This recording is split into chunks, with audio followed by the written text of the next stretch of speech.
on Comedy Schools Radio Network.com. We're now live on YouTube Comedy Channels, and we are live on Facebook Live. Good evening, ladies and gentlemen. Good evening, moms and dads, aunts and uncles, cousins and brothers, mothers and others. This is Living on a Thin Line with Tony Vicich. It is Saturday night, 7 Arizona time, 7 p.m. Pacific Standard Time, 8 p.m. Mountain Standard Time, 9 p.m. Central Time, and 10 p.m. Eastern Standard Time. There's also Atlantic time where it's 11 p.m. right now. But no one in America pays any attention to that because it only takes place in this continent in Canada, or Canada, as people like to call it. So anyway, good evening and thank you for tuning in tonight. This is the one day of the week we're not with you at 2 p.m. We are with you at 7 p.m. So we thought that we started doing this at 7 p.m. early in the quarantine lockdown pandemic, early in March. That's when we started doing it. And the thought was, man, there's just not going to be a lot for people to look at on Saturday night, except their own feet as they're staring down at them in bed. Because it is bedtime for a lot of y'all, let's be honest. So we thought we would try to do something that would be entertaining for people in the evening. So that was the idea behind it, a little Saturday night special. I have a great show for you. If you have not tuned into the program before, let me tell you how it works. Let me tell you who we are. Let me tell you what we do. Okay, here's how it works. We are on three platforms for you to choose from in order to enjoy the festivities that are about to enthrall you. We are on Comedy Schools Radio Network.com. That is our flagship internet-based radio station. We are live on YouTube on the Comedy Schools channel, and we are live on Facebook Live on my personal page, Tony Vicich, Vicich. If you have not liked my page, Tony Vicich, or if you know someone who you think might benefit from the mirth and wisdom that I spew forth on a daily basis, have them like that page, and that'll help them find us when we decide to move forward with the entertainment. We are on three platforms, and the show is built around three things. It is built around questions and comments from you, the audience, as you place those questions and comments by tapping your fingers or your thumbs on your computer keyboard, on your telephone, not on your Smith Corona. Keep your hands off your Smith Corona. It won't do you any good. So, and we try to comment back. It's based on that. We show you some knick-knack memorabilia, curiosity, memento, piece of artwork. That could be a guy's name. Artwork. Hello, everybody. I'm Artwork. And then we try to weave a story around it. And then we recommend two artists, our albums. Two artists, our piece of music based on our vast vinyl album collection. Or we're now starting to morph into the CD compact disc phase of our show. We started out going, well, you know what? We'll show two albums a day. We can't play them. We don't have a music license, but we'll show two albums, talk about the artists or the songs that were recommended, see if we get people to YouTube them, listen to them, and tell us what they think. Yesterday was kind of an exciting show for me because I got to showcase two brilliant artists that a lot of people don't know of. One who was ungodly popular in his time, Louis Jordan, who did Caledonia and Is You Is or Is You Ain't My Baby. And what we found out about the album that we featured yesterday, which I actually have still right here, called Somebody Up There Digs Me. And I was talking about this album yesterday and how when you listen to it, there's electric guitar and it sounds like rock and roll. Well, lo and behold, the name of this album is Somebody Up There Digs Me. Lo and behold, after doing a little digging and research, we found out that this album, which has so many of Louis Jordan's big hits on it, and he had huge hits all throughout the 40s and the 50s, that this was something that they redid once he went over on the Mercury label where they kind of rock and rolled. This album was released in the 50s, 1956. Hello, Frank Gagliardi. Hello, Daniel Bros. Hello, everyone. That album, Somebody Up There Digging Me, was released in 56 when they kind of rock and rolled up a lot of Louis Jordan songs that he'd done in the 40s. So Louis Jordan really helped usher in the possibility of rock and roll in the 40s when he created something called, or was one of the main people behind something called Jump Blues, where he only used 5 or 6 people. And since he could be as loud as an entire orchestra with 5 or 6 people, he began to bring an end to the big band era. So, and then in the 50s, they brought him over to Mercury, and they tried to rock and roll up. Let's see. Kristen Fusco says the 40s, the 50s. How old are you? I am 65, but which has nothing to do with talking about Christian music from the 40s and the 50s. I was talking about Shakespeare a few weeks ago, and I'm not several hundred years old, despite what you may think. Anyway, we talk about Louis Jordan, how to sound like rock and roll. It turns out that the guy who produced Louis Jordan in the 50s, trying to help him modernize his music, and it sounded great, then went on to produce. And I said that a lot of people think that rock and roll started with Bill Haley and the Comets. And then I said, no, it didn't. It started with Louis Jordan. And I can stand by that because the man who produced Somebody Up There Digs Me then went over and produced Bill Haley and the Comets and took a lot of the production values that he used for Louis Jordan into the studio when he produced that first great group of records by Bill Haley and the Comets. So anyway, we talked about him yesterday, and we also talked about, who else did we talk about? Oh, yeah, we talked about Shuggie Otis, who was a brilliant, brilliant guitarist, and at 15 made an incredible album with Al Kooper, and that was hardly ever heard of again. We did a little more research into Shuggie Otis, and you should check out Shuggie Otis with Al Kooper on the Super Sessions. One of those guys who, when I first heard that album, I go, why haven't we heard more from this guy? This guy's as good as Stevie Ray Vaughan or Eric Clapton or B.B. King. Turned out that he was B.B. King's favorite guitarist at one point, that the Rolling Stones asked Shuggie Otis to join the Rolling Stones, that Quincy Jones wanted to work with him, others, and he always said no. And it turned out that what I thought was probably true is that Shuggie Otis, son of legendary 1940s big band guy Johnny Otis, was had a mental illness and a lot of drug addiction. Point, ended up just doing a paper route. And in the interview I read with him, goes, look, I could have been a millionaire, but that's not what was on my mind. So that's what we talked about yesterday. I just want to kind of recap that. What else is going on here? Let's see. Daniel Bro says, I thought Michael J. Fox started rock and roll. You know, that's kind of interesting. It's kind of interesting because in one of the Back to the Future movies, he ends up playing with a band in the 50s, and he then plays a Chuck Berry tune. And in it, it shows that he joined some band playing a high school prom, okay, and plays a Chuck Berry riff. And then in the next scene, you have an actor on a payphone call and go, yeah, listen, hey, it's Chuck Berry. I just heard the new sound. And it's amusing. It's amusing that in that movie, Chuck Berry's playing a guy who's just in a pickup band playing at a high school prom, that Michael J. Fox comes in and actually plays Chuck Berry music that he learned in the future, and that Chuck Berry in the past hears it, and that's how he creates a Sweet Little 16, etc. When did Al Kooper change his name to Alice? Different. You know what, Paul Whitney? We used to make jokes about that when we were real high back in the 70s. Al Kooper or Alice Cooper? Chucks.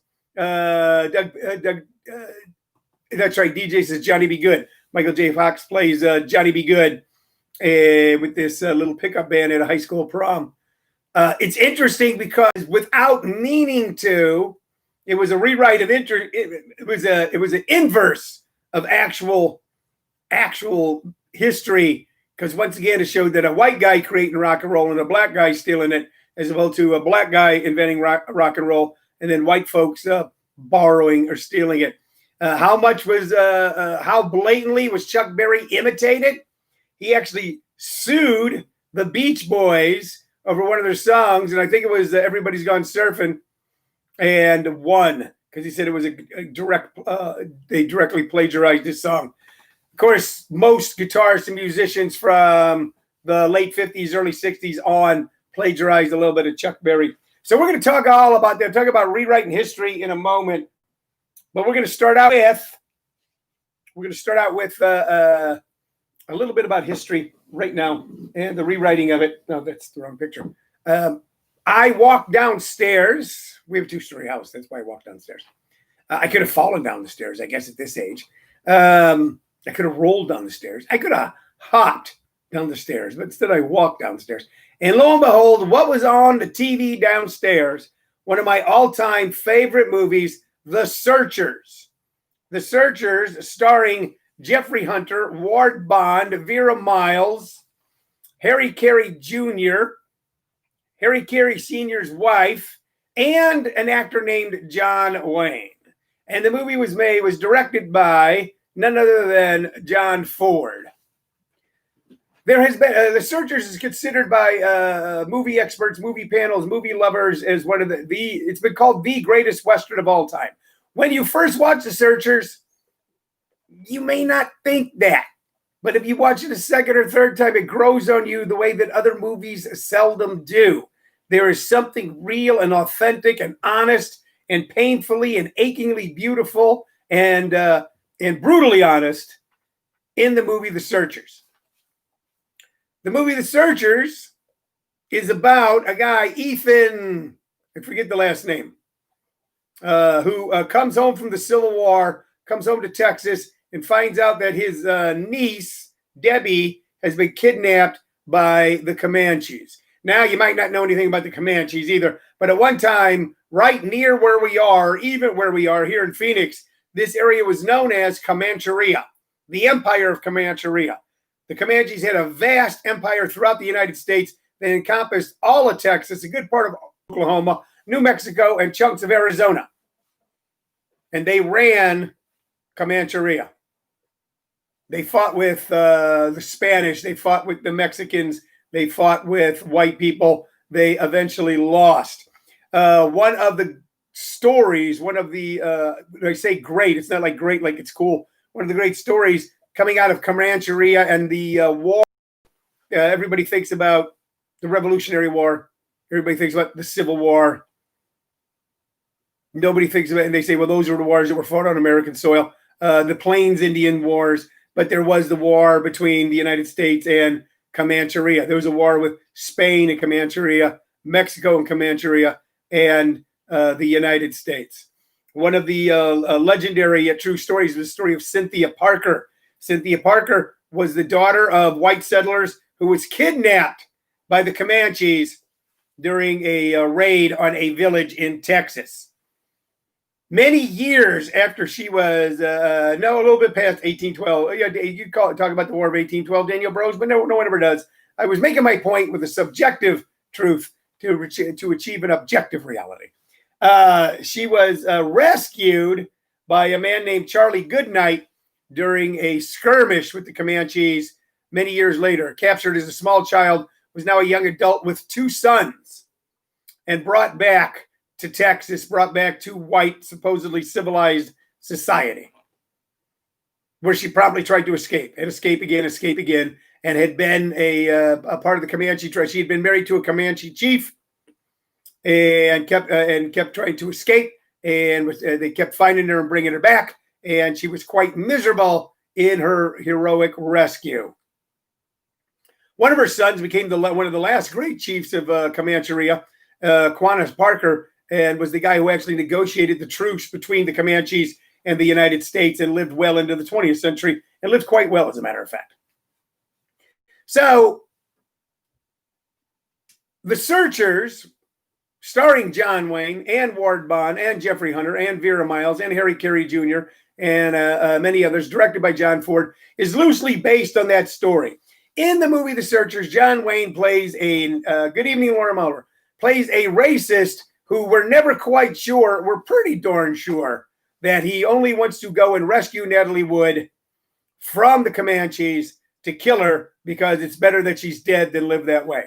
And Jeffrey Hunter, who plays her brother in the movie, insists on accompanying John Wayne, and they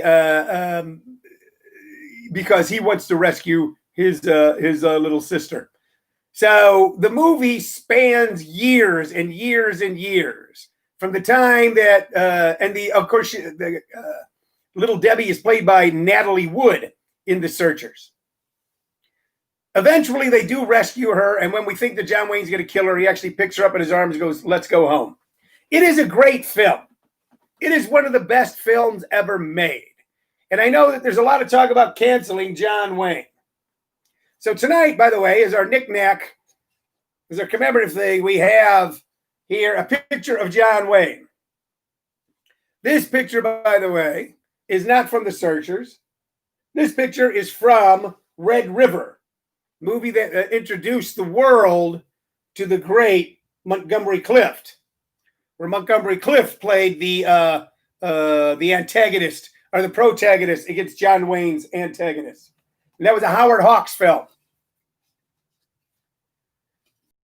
A lot of people watching this now, or then a greater number of people not watching this, want to erase John Wayne from the collective memory of America. So let's clear up a couple things right away. I'm a liberal. I've been a liberal my whole life. I campaigned for McGovern. Okay, I campaigned for Clinton. I voted for Hillary Clinton. I voted for a variety. I voted for Democrats. I voted for every type of Democrat that you could think of.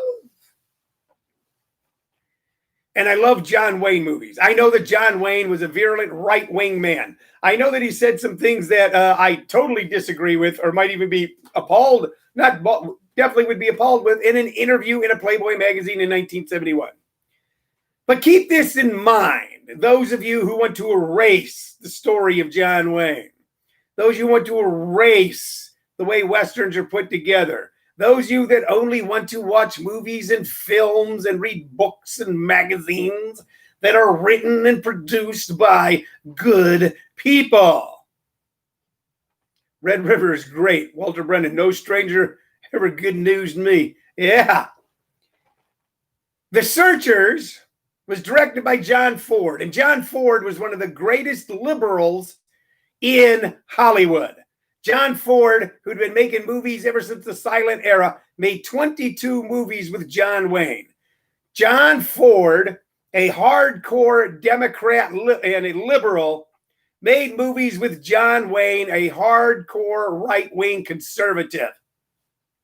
Without John Ford, we may have lost the voices of more great artists in the 40s and 50s than we did. And we lost a lot of great artists, writers, directors, actors, musicians in the 1940s and 50s than you can imagine, due to their version of cancel culture.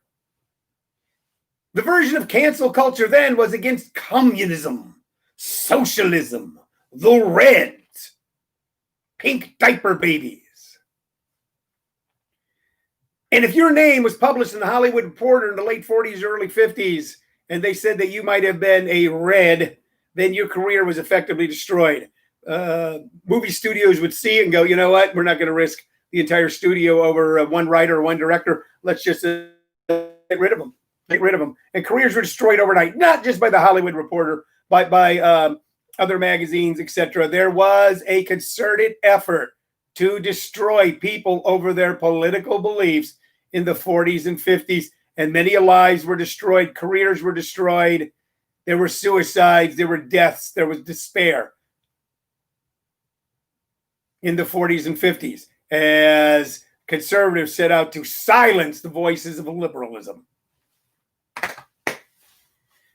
It got so bad that Cecil B. DeMille, I think that a lot of people would go, Cecil B. DeMille cancel his. Well, I don't know who he is anymore. And those of us that do know him go, I don't see why. Cecil B. DeMille was an important member politically in the Hollywood movement, along with being a great Hollywood director and producer. And he held a meeting. There had been a meeting of film directors in New York, film producers, heads of movie studios, who all got together in New York at one point and came up with a list of all the people they were going to get rid of from their studios because they might be liberals. You might be a liberal. You might be a communist, because they had known communists. They had known socialists. They had in the 1930s, when over 25% of this country identified as socialists, maybe gone to a Communist Party meeting. John Wayne was part of the movement. to get to out communists from Hollywood. And it was tough to stand up to. Lauren Mauler, Woody Allen's The Front. Yes, great movie dealing with those issues. Oddly, Lauren, don't you find it odd that Woody Allen's The Front is one of the great stories told about the time of the Hollywood blacklist in the 40s and 50s, and that Woody Allen is now a target of cancel culture? Cecil B. DeMille had a meeting. And he had a meeting where he wanted everyone, it was produced films or directed films. He goes, here's what we're going to do. We're going to have anyone who works on any of our films sign a loyalty oath. Loyal to the United States, against communism. I don't know the exact wording of it. But Cecil B. DeMille held up a piece of paper, a document. And he said, we're going to have everyone sign this. And if they don't sign it, they won't work on that particular film. And we're going to let everybody know they won't sign it, and they'll never work on another film. Now, keep in mind, there was not really an independent movie industry in the 40s and 50s. If you were going to make movies or television, you were going to make them in Hollywood, baby. You were going to make them in Hollywood. Bob Rocky was told the commie meetings were like Tupperware meetings. Yeah, you know why? No, they were the opposite. They were more like the meetings that the right wing was having, because why were right-wing meetings trying to destroy the careers of left-wing and liberal writers, movie directors, and producers like Tupperware meetings? Because they're trying to put a lid on people. Yeah, we got a little joke in there.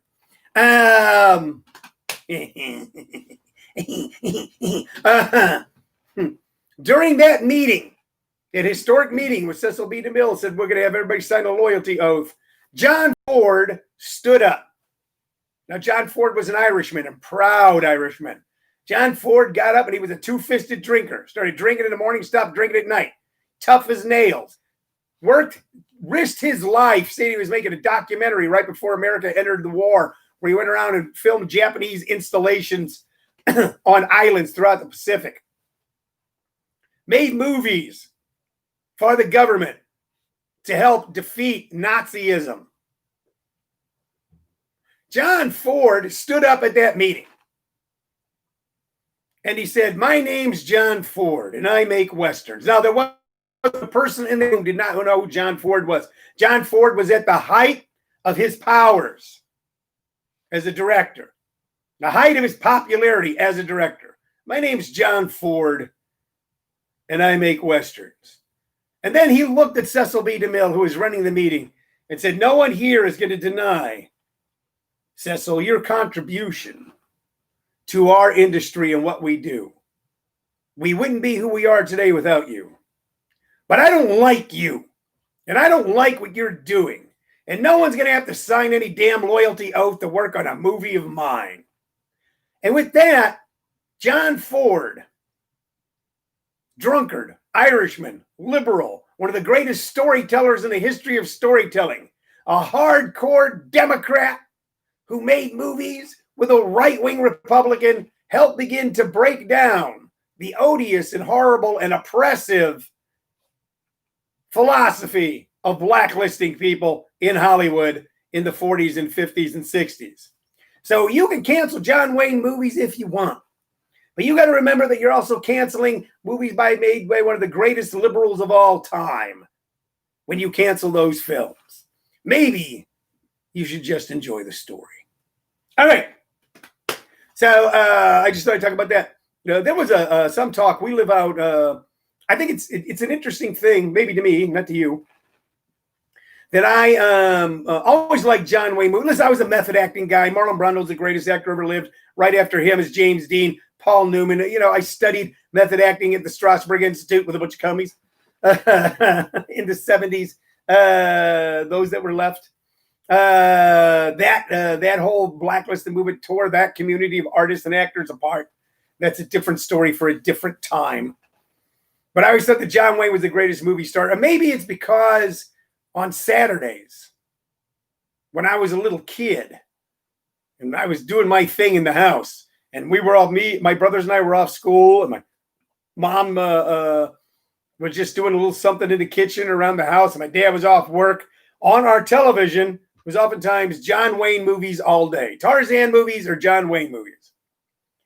And I watched John Wayne movies. And at first, as a kid, I didn't feel like watching them, but I didn't really pay any attention to them. But as I got older, I did. And maybe it's because John Wayne movies remind me of my father. And they remind me of a time when my father was alive. And they remind me of a time when my father was happy. And maybe it's because when I got older and I was touring around the country and I'd be sitting in a hotel room with nothing to do, flipping around channels, all of a sudden I'd come across some old black and white movie. I remember this movie from when I was a kid and watch it again and go, damn, this is a really good movie. This is well written. This is well acted. This is well directed. It's a John Wayne picture. It was a John Ford movie. You got to remember sometimes when you're just treated that that if you really try to cancel someone's memories, you're also canceling that person, and you might be canceling some of the most important stories you'll ever hear. Because if it wasn't for John Wayne, I wouldn't have dug in and found out about Cynthia Parker. And if I hadn't dug in and looked at Cynthia Parker, the story of Cynthia Parker, I wouldn't have known about the history of a big important part of the history of our country. Lauren Moliver, I don't know that Elmo Lincoln was the first Tarzan. It may have been the first full-length feature Tarzan. And I, like you, have always thought that in the silent film era, a guy named Elmo Lincoln, who was a huge star, played Tarzan. Because we all know Tarzan, of course, from Johnny Weissmuller. Those became the greatest and the end-all, be-all of Tarzan movies to you and I. Marion Francis. You're going to have to fill me in on that one, Lauren. Daniel Bro says we need to charge $120 for this therapy about your dad. Okay. All right. Anyway, I should start charging you $120 an hour, Daniel, for the time that I take reading your posts. It's an odd thing, ladies and gentlemen, that I bring this to you right now because I don't know what the mathematics of the universe are. The smartest, two of the smartest people I know are on here right now, Lauren Moliver and Daniel Bros. Lauren in the field of the law and Daniel Bros in the field of science, our computers, our math, our algorithms. Okay, but there is a math that actually, when all put together, becomes a music to the universe. There's a language to the universe that forms the universe. And every once in a while, we only pick up the faintest threads of that language and that math, and they still don't make any sense to us. So we need human stories to see us through. And that's why John Ford is important. At 45 years of age, I started comedyschools.com. I started my workshops first in San Diego, and then out here in Phoenix, Arizona, later in Los Angeles, New Mexico, etc. Have now settled full-time in Phoenix and throughout the world on Zoom. 45. And later on, I built a house to be an investment. It was a house, and now it is my home. And that home is in Maricopa. And we discovered later on that just down the road from us, about 5, 6, 8 miles, which is down the road when you get out in this part of this neck of the desert, not even this neck of the woods, is the Red River Cattle Company. Because John Wayne had bought a working ranch that still exists today in Maricopa. John Wayne spent a lot of time in Maricopa. How much time did John Wayne spend in Maricopa? The name of the road that you take on the way to my house is John Wayne Parkway. So my favorite actor, I take a road named after my favorite actor to get to the town that I now live in, where John Wayne was one of the most prominent citizens. To live in a house I was able to buy because the business I started with when I was 45. And this house sits on a street called Barbara Lane, which was my mother's name. My favorite actor, to my mother, to a house where the address is 45666. So I don't know what all the math to it is, but I just know that there's a message and a math to the universe well beyond anything that we can truly comprehend. What I just get? I just got the 5-minute time. Is that where we're at, Cheryl? Am I wrapping up? Shirley? Show producer Shirley. Oh, okay. I said, are we wrapping up? Yeah. Okay. Oh, you know what? I got to wrap up. We were having a good conversation here. Valerie Fisher CM says John Wayne was always on my house too growing up. Lauren Muller says Marion Morrison was John Wayne's real name. Yes, it was, not Marion Francis. All right, you know what? I didn't get to anything today that I was planning on. I did not plan on the show being about this, but I thought it was important to say. That was important to say. Remember this, oftentimes you're watching a John Wayne movie, you know, he was this. Remember, they were directed, produced, and written by some of the greatest liberals to have ever lived and some of the finest Democrats you could ever meet. That's it. That is our show for the evening, man. Thanks for hanging in with me. Thanks for listening to that long unwinding, but I just thought that it needed to be said. I will be back tomorrow with a funny show, with a show about me. I have two great pieces of music here that once again deal with history, okay, and important. They're so important to American history and American culture and American values. Two pieces of music by two distinctly different artists making music not at the same time, but a long time ago.